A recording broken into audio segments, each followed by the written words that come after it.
बाबूजी, हर धर्म ये कहता है कि शांति फैलाओ, शांति फैलाओ, शांति फैलाओ। दलाई लामा जैसे जो धर्मगुरु है वो भी शांति की पेशकश ही करते रहे हैं।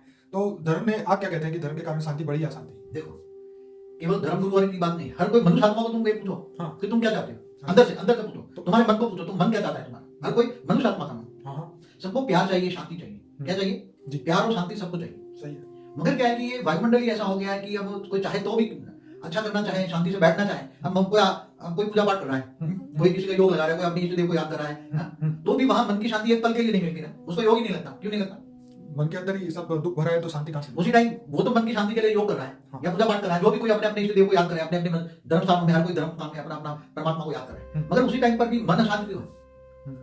वहां भी न चाहते हुए कोई याद आ जाएगा, तो कोई नेगेटिव संकल्प तुम्हें रिएक्ट करेगा ना। वायुमंडल में कई नेगेटिव संकल्प रिएक्ट करते हैं जो एक दूसरे को, इसलिए चाहते हुए किसी को धर्म स्थानों में भी आज अशांति बढ़ गई है।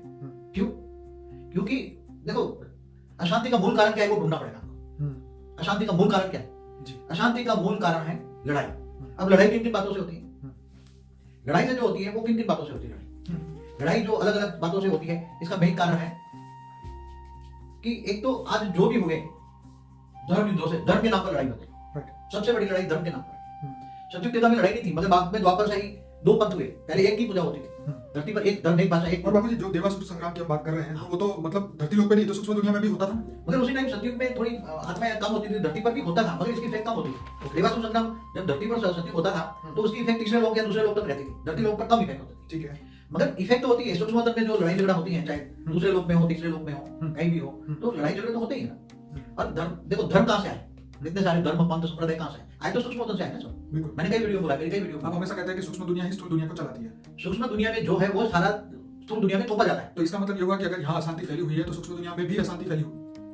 पहले स्थूल दुनिया में शांति लाने के लिए सबसे पहले सूक्ष्म जगत को तुम्हें चेंज करना है। कितने? क्योंकि 800 करोड़ आत्मा मनुष्य जो दिखती है वो तो ना के बराबर है, वो बेहिसाब ऊपर सूक्ष्म जगत में आता है, दूसरे लोग, तीसरे लोग। जैसे आप कह रहे हैं 10 गुना आत्माएं। 10 गुना नहीं, कई गुना। हाँ। कई गुना, तुम गुना नहीं गिन सकते उसकी। क्योंकि ये तो हमारे धरती के, वो जो बोला था मैंने, धरती के पास तुम्हारे मनुष्य आत्माओं के साथ जो भूत प्रेतों की जो संख्या है वो मैंने 10-20 गुना कही थी। अच्छा। मगर इसके ऊपर जो 200 किलोमीटर ऊपर, 1000 किलोमीटर, कई लेयर्स है ना, जो लोग बताएं, हिंदू शास्त्रों में लोग बताएं। तो मतलब ये ब्रह्मांड के अंदर ऐसी अरबों खरबों आत्मा है जिसकी गिनती जैसे तारे नहीं गिन पाते, इसी तरह आत्माएं भी नहीं गिन पाएंगी, और वहां पर भी अशांति है, इसलिए उनके वाइब्रेशन के कारण धरती लोक पे भी अशांति फैली हुई है। आपका मतलब? देखो, आपको एक छोटा सा एग्जाम्पल दूं। क्या कोई भी एक देश आज शांति रह सकता है शांति से? वो नहीं चाहता लड़ाई, मगर दूसरे के ऊपर से लड़ाई करेंगे तो तुम क्या करोगे? सच है। मगर धरती पर तुम शांति फैलाना चाहते हो तो पहले वो धरती पर इफेक्ट किसकी होती है? सूक्ष्म जगत वालों।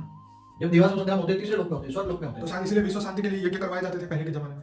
पहले जमाने में जो यज्ञ कराए जाते थे वो देवताओं को आहुति देकर देवताओं को शांति दिया जाता था। उसकी प्रोसीजर क्या है, समझो।